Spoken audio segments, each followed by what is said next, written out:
नमस्कार दोस्तों, world affair की सीरीज में आपका हार्दिक अभिनंदन है। जैसा कि दोस्तों आज का इंपॉर्टेंट जो सेशन है वो फॉरेक्स रिजर्व को लेकर के है और आप सभी को पता है दोस्तों कि ये जो आज का न्यूज़ है इसमें भारत तो इस न्यूज़ को छाप ही रहा है, लेकिन साथ साथ कई सारी और भी जो कंट्री जैसे पाकिस्तान हो गई, देन आपका यूके हो गई, जो कंप्लीटली आरबीआई का जो फॉरेक्स रिजर्व है वो जुलाई 2023 में लगभग आपका $600 बिलियन के आसपास जो है क्रॉस कर चुका है और अब तक का ये माना जा रहा है कि 15 महीनों के आसपास ये सबसे ज्यादा हाई रिजर्व है। और इस वीडियोस के माध्यम से कई सारी चीजों को हम लोग समझेंगे कि आखिर जो फॉरेक्स एक्सचेंज जो रिजर्व होता है भारत के अकॉर्डिंग या और भी अलग अलग जो कंट्री है उसके अकॉर्डिंग क्या वो इंपॉर्टेंट रीजन होता है फॉरेक्स रिजर्व का बढ़ जाने का। देन इसके साथ साथ अगर ये बढ़ता है तो भारत के लिए क्या वो इंपॉर्टेंट एडवांटेजेस है और इसके साथ कई सारी चीजों को और हम लोग समझेंगे इस वीडियोस के माध्यम से। आप यहाँ पर देख सकते हैं कि रिजर्व बैंक ऑफ इंडिया का इंपॉर्टेंट एनालिसिस जिसके रिगार्डिंग आरबीआई ने कुछ इंपॉर्टेंट स्टैटिस्टिक्स दिया था। एक जो डेटा था वो आपका 21 जुलाई का था, इसके साथ साथ आपका 14 जुलाई का था और आज का जो सेशन है इसमें मैं आपको 14 और 21 जुलाई दोनों आपको साझा करूंगा। इसके साथ कई सारा जो इंपॉर्टेंट न्यूज़ मतलब के इंपॉर्टेंट न्यूज़पेपर है, जैसे आप देख सकते हैं world wide India forex reserve has reached over 600 billion, hit 15 month high. और ये काफ़ी कह सकते हैं कि एक भारत के लिए, हमारे देश के लिए एक प्लस पॉइंट है कि हमारा जो फॉरेक्स एक्सचेंज जो रिजर्व है ये वंस अगेन जो फॉरेक्स रिजर्व है वो बढ़ रहा है दोस्तों ओवरऑल। इसके साथ आप डाउन का न्यूज़ देख सकते हैं ओवरऑल, तो कोई कंट्री जो है मिस नहीं किया है। लेकिन अब सबसे इंपॉर्टेंट बात ये किया जाएगा कि आखिर कौन सा वो कंट्री है जो टॉप लेवल पे है और भारत का नंबर कितना है फॉरेन एक्सचेंज रिजर्व में।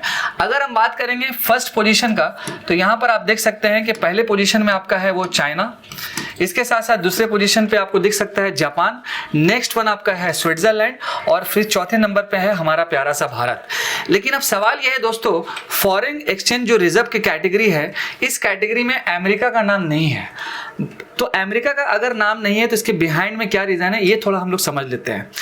देखिए क्या है कि कुछ इंपॉर्टेंट जो कंट्रीज होती है जैसे एज फॉर एग्जांपल अमेरिका हो गई, जर्मनी हो गई या फिर आपका इटली हो गई, ये लोग क्या करती है कि ये लोग गोल्ड के ऊपर ज़्यादा से ज़्यादा फोकस करती है। क्योंकि आप सभी को पता होगा दोस्तों कि लास्ट पिछले 6 to 7 मंथ में हमारी जो रिजर्व बैंक ऑफ इंडिया है और हमारी जो गवर्नमेंट है वो इंटरनेशनलाइजेशन रुपीज़ को लेकर के काफ़ी सारा जो है अलग अलग कंट्री से एग्रीमेंट कर चुकी है। इसके साथ साथ कई सारे कंट्री से हमारा फ्री ट्रेड एग्रीमेंट्स भी है और कहीं ना कहीं अमेरिका जो है जो खुद डॉलर छापता है तो अपना जो यूएस डॉलर है वो खुद रखता नहीं है, वो ज़्यादा से ज़्यादा एक्सपोर्ट करता है। इसीलिए अमेरिका का मेन फोकस होता है कि वो ज़्यादा से ज़्यादा जो है गोल्ड का जो है रिजर्व बनाए। और इस लाइनअप में 3 कंट्री काफ़ी महत्वपूर्ण है, एक आपका है अमेरिका, दूसरा आपका है जर्मनी, देन इसके बाद आपका इटली है। इसके साथ साथ अगर हम बात करेंगे भारत का और आपका चाइना का तो ये लोग फॉरेक्स रिजर्व में ज़्यादा से ज़्यादा फोकस करती है। अब कई सारा और भी पॉइंट है कि फॉरेक्स रिजर्व में कौन कौन सा इंपॉर्टेंट एसेट्स होता है, तो इस वीडियोस के एंड तक आप जरूर बने हुए रहें, काफी सारा इंफॉर्मेशन आपको मिलेगा, ठीक है। और यहां पर आप देख सकते हैं 21 जुलाई 2023 का जो डेटा है इंपॉर्टेंट, जिसमें लगभग 600 बिलियन यूएस डॉलर हम लोग फॉरेक्स रिजर्व को जो क्रॉस कर चुके हैं। और कहीं ना कहीं कई सारा जो रीजन है हमारे देश का एक प्लस पॉइंट भी है दोस्तों जो काफी महत्वपूर्ण है और काफी इंपॉर्टेंट है। इसके बाद अगर हम बात करें कुछ इंपॉर्टेंट फैक्ट्स का तो यहाँ पर आप देख सकते हैं कि साल 2022 यानी कि अप्रैल मंथ में हमारा जो डेटा था फॉरेक्स रिजर्व का वो थोड़ा सा पीक पोजीशन पे था। इसके बाद जैसे जैसे आगे बढ़ता है ईयर तो जुलाई तक आते आते ये पीक पोजीशन देखिए डाउन होते जाता है, फिर यहाँ पर थोड़ा सा अपर लेवल पे जाता है, फिर यहाँ से फिर ये डाउन यानी कि डाउनफॉल पे चला जाता है लगभग आपका अक्टूबर में। और इसके साथ साथ जैसे ही जनवरी 2023 में हम लोग आते हैं तो फिर ये थोड़ा सा पीक पोजीशन पे चलता है और इसके बाद ये फिर यहाँ पे डाउन, फिर अप, फिर यहाँ पर अप, मतलब सबसे ज्यादा अप, फिर यहाँ पर डाउन और फिर यहाँ पर कंप्लीटली अप। और ये आपका जुलाई 2023 21 मतलब के ये ओवरऑल जो है डेटा है और ये 50 मंथ हाई का जो है फॉरेक्स रिजर्व है दोस्तों। अब इसके साथ साथ अब हमारे पास कई सारा ऑप्शन है। एक तो नंबर ऑप्शन ये है कि हम लोग जो है स्विट्जरलैंड को भी जो है अब मतलब कि पीछा कर सकते हैं, मतलब उसको पीछे कर सकते हैं। कई सारा पॉलिसीज़ और अच्छे से बनाना होगा हम लोगों को, जो है अलग अलग कंट्री से जो हम लोग आपका फ्री ट्रेड एग्रीमेंट कर चुके हैं। जैसे एज फॉर एग्जांपल अगर हम बात करेंगे यूएई का, तो वहाँ से हमने एग्रीमेंट किया है सेपा के नाम से, कॉम्प्रिहेंसिव इकोनॉमिक पार्टनरशिप एग्रीमेंट। और भी अलग अलग जो कंट्री है उससे हमारा एक फ्री ट्रेड एग्रीमेंट है। तो उन सारी कंट्री में हम लोगों को ज़्यादा से ज़्यादा एक्सपोर्ट करके अपना ट्रेड को सरप्लस करना होगा। और कहीं ना कहीं जब ट्रेड हमारा सरप्लस होगा और कहीं ना कहीं जब हम डॉलर पे डिपेंडेंस मतलब कि कम मतलब कि हो जाएगा, तो उस हिसाब से क्या होगा कि जितना डॉलर पे डिपेंडेंस हमारा कम होगा, उतना ज़्यादा से ज़्यादा क्या करेंगे हम लोग कि रुपीस को जो है हम लोग कम छापेंगे। और साथ साथ रहा बात फॉरेक्स रिजर्व का, तो कहीं ना कहीं अलग अलग जो मुद्रा है, अलग अलग जो करेंसी है, उसको कलेक्ट करके हम लोग अपना एक अच्छे लेवल पे, अच्छे ऊंचाई पे जाएंगे। और कहीं ना कहीं फिर स्विट्जरलैंड को हम लोग जो है पीछा कर सकते हैं दोस्तों, उसको पीछे कर सकते हैं। और ऑब्वियसली आने वाले दिनों में हम लोग करेंगे भी। जैसा कि आप सब यहाँ पर देख सकते हैं कि ज़्यादा दूर नहीं है भारत स्विट्जरलैंड से। यहाँ पर आप देख सकते हैं ये स्विट्जरलैंड का डेटा है और ये आपका हमारे प्यारे से भारत का डेटा है। अब सवाल ये है दोस्तों कि ये जो इम्पोर्टेंट एप्रिसिएशन हुआ है हमारे फॉरेक्स रिजर्व का, तो उसके पीछे क्या वो इम्पोर्टेंट कारण है। और साथ साथ जब भी किसी देश का फॉरेक्स रिजर्व जब इंक्रीज होता है तो उसका क्या वो इम्पोर्टेंस पड़ता है, उस देश पे क्या इम्पैक्ट पड़ता है, ये भी काफ़ी महत्वपूर्ण चीज़ है। लेकिन उससे पहले एक और डेटा आपको शो करते हैं। यहाँ पर आप देख सकते हैं कि जुलाई 2023 का आरबीआई का जो फॉरेन एक्सचेंज रिजर्व का जो डिपार्टमेंट्स कह सकते हैं, तो वहाँ पर एक कंप्लीट ये डेटा है। और अगर हम बात करें फॉरेन एक्सचेंज रिजर्व में कौन कौन सा रिजर्व आता है, तो यहाँ पर आपको सिंपली मिल जाएगा फॉरेन करेंसी एसेट्स, देन इसके बाद आपका गोल्ड, इसके बाद आपका SDR which is known as special drawing rights, और इसके साथ साथ आपका रिजर्व पोजीशन इन आईएमएफ। और यहाँ पर जो पहला नंबर है फॉरेन करेंसी एसेट्स को लेकर के, इसी में हम लोग क्या किए हैं, मतलब पूरा कंपोजिशन है कह सकते हैं। तो इसी में अभी जो है भारत 15 मंथ हाई पोजीशन पे जो है ब्रेक किया है। और अगर हम बात करेंगे लेटेस्ट डेटा का 21 जुलाई 2023 का, यानी कि आज से 3 दिन पहले, तो यहाँ पर आप लगभग देख सकते हैं कि $600 बिलियन हम लोग क्रॉस कर चुके हैं। और इसके साथ साथ कई सारा इंपॉर्टेंट जो आइटम है जो आपके रिजर्व्स कैटेगरीज में आता है।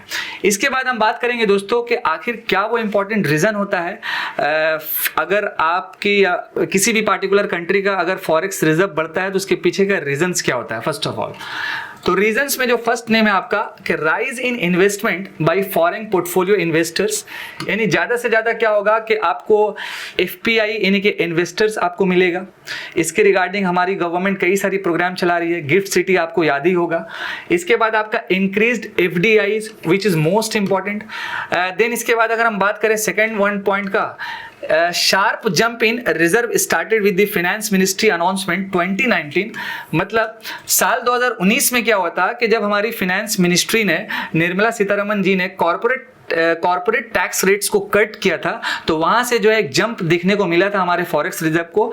लेकिन वो जो जंप है 2020 में कम हो गया और फिर 2022 से एक पिक जो है शुरुआत हुआ और फिर धीरे धीरे अभी जो लेटेस्ट डेटा है जहां पर हम लोग एक अच्छे लेवल पे और पूरे वर्ल्ड में 4th पोजीशन पे है दोस्तों, ये काफी बिग अचीवमेंट है। इसके बाद next one, fall in crude oil prices has brought down the oil import bill saving precious foreign exchange which is also most important. आपको पता है दोस्तों अभी क्या हुआ कि ज्यादातर जो हम लोग क्रूड ऑयल है वो हम लोग West Asian country, that means के जैसे आपका हो गया यूनाइटेड अरब एमिरेट्स हो गया, देन आप कह सकते हैं इराक हो गया, तो इन सऊदी अरबिया हो गया, ईरान हो गया, इराक हो गया, सऊदी अरबिया हो गया, देन आपका यूएई हो गया। लेकिन अभी क्या हुआ है रिसेंट में, अभी जो लेटेस्ट डेटा है कि अब ज़्यादा से ज़्यादा हम लोग जो है रशिया से क्रूड ऑयल खरीद रहे हैं, तेल खरीद रहे हैं। और उसका सबसे बड़ा रीज़न है कि रशिया जो है हम लोगों को डिस्काउंट रेट में दे रहा है। और अभी रिसेंट में एक और एग्रीमेंट हुआ था भारत और यूएई के बीच में, वो एग्रीमेंट था क्या आपका लोकल करेंसी सेटलमेंट सिस्टम, जिसमें हम लोग रुपीस में पेमेंट करेंगे, वो लोग दिरहम में पेमेंट करेगा और लोकल करेंसी में क्रॉस बॉर्डर जो है ट्रांजेक्शन वो हो जाएगा इजिली। तो ये एक मतलब कि इंपॉर्टेंट अचीवमेंट होता है किसी भी कंट्री के फॉरेक्स के रिजर्व का जो है वो मतलब कि बढ़ जाने का। इसके साथ साथ जो लास्ट पॉइंट आप देख सकते हैं कि डॉलर का outflow from overseas remittances which is also most important and foreign travel have fallen steeply. जैसे मान लीजिए अगर हमको अमेरिका घूमने जाना है तो हमको डॉलर का जरूरत पड़ेगा। तो हो क्या रहा है कि अगर जैसे ही मान लीजिए कि फॉरेन ट्रैवलिंग अगर कम होगा हमारे देश में, मतलब कि अगर हम लोग बाहर देश कम घूमने जाएंगे तो वहां से भी क्या होगा कि फॉरेन जो एक्सचेंज जो रिजर्व होता है उसमें डिपेंडेंस जो है कम होने लगेगा दोस्तों, वो भी फॉल में चला जाएगा। ये भी रिमेंबर रखिएगा, ठीक है।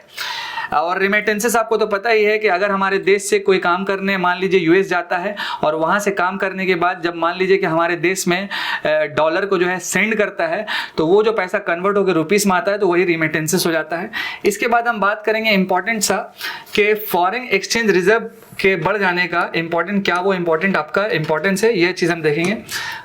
First of all, the government is in a comfortable position if there are rising forex reserve।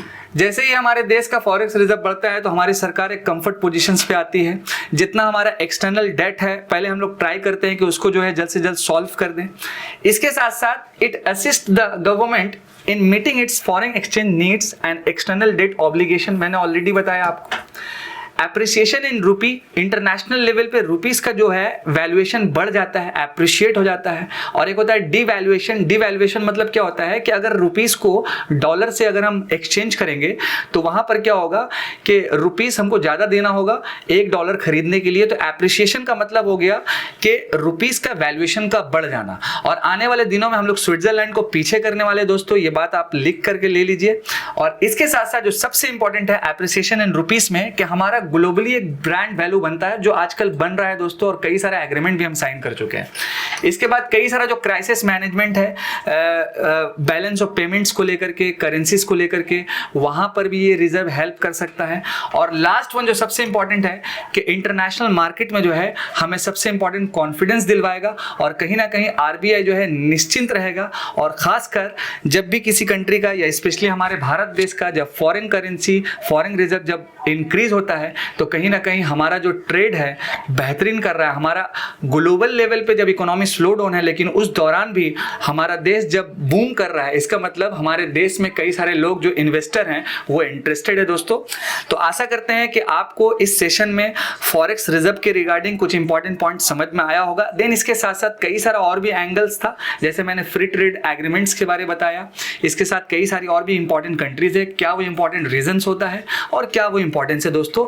तो मैं आपका दोस्त और आपका host Adnan sir, I hope कि आपको इसमें कुछ भी ऐसा डाउट हो तो आप जरूर कमेंट सेक्शन में अपना एक सजेशन जरूर दीजिए। इसके साथ साथ हमारे साथ आप जरूर जुड़े हुए रहें, जरूर बने हुए रहें। Thank you so much. मैं आपका दोस्त और आपका होस्ट अदनान सर। जय हिंद दोस्तों।